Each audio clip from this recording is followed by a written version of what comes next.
What exactly is this mindset? Quite literally, at the basic level, being a company of one is striking out on your own. For example, Company X doesn't get who you really are.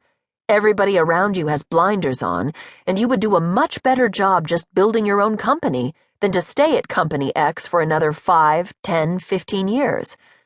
In other words, you're like Glenn. Or in another example, you're bored with being a corporate lawyer and the midlife crisis hits, which means 6 months later, you're baking cupcakes at your own shop and you're 10 times happier than when you were pushing papers charging $500 an hour. That's easily being the company of one. But more often than not, the company of one mindset is about freeing yourself from the idea that your job is your career. Your job is your avenue to a career, so long as the job and the career match. Sadly, it often doesn't.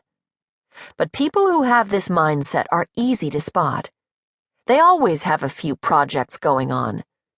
This person may be a marketing executive by day, but at night she's writing a book. Or he's working at IBM, but in his spare time loves producing how-to videos on YouTube. They're creative people. Jeff Hazlett literally was a marketing executive by day.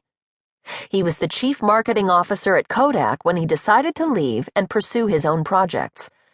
When I told him about this company of one mindset, he immediately got it. Brand of one, he said over lunch at the Manhattan eatery Tao. He said he had about 40-plus projects going on at the same time, including a gig at Bloomberg Television as a contributing editor. He'd been a judge on NBC's Celebrity Apprentice. He consults and advises companies on marketing and public relations, but his biggest business is himself. I make the most from the speaking, he said. When I ask him what his brand is, he says he's unabashedly one of the best marketers out there and a cowboy to boot. He advised me social media was most important in developing your own brand. He grabbed his iPad and showed me all the tweets he'd scheduled later in the afternoon, tomorrow, next week, and even next year. Whatever you have, put it out there and let it echo, he said. And as if to drive home the point, he tweeted out to me after our lunch.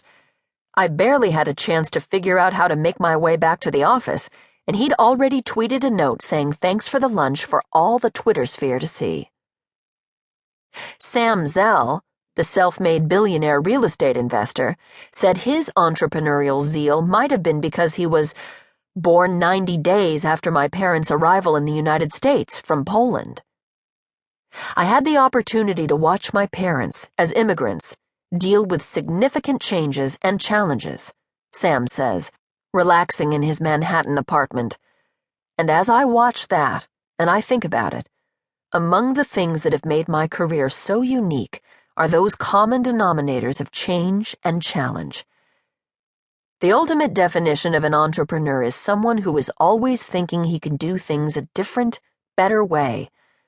If he walks down the street and sees a painter on a ladder, he thinks, gee, if he'd moved the ladder to the middle of the wall, then he could paint both sides without having to go up and down the ladder as many times, he said. I can't tell you why I think that way, but that's literally the way I think all the time. It's always been that way. I look at things and see them differently than other people do.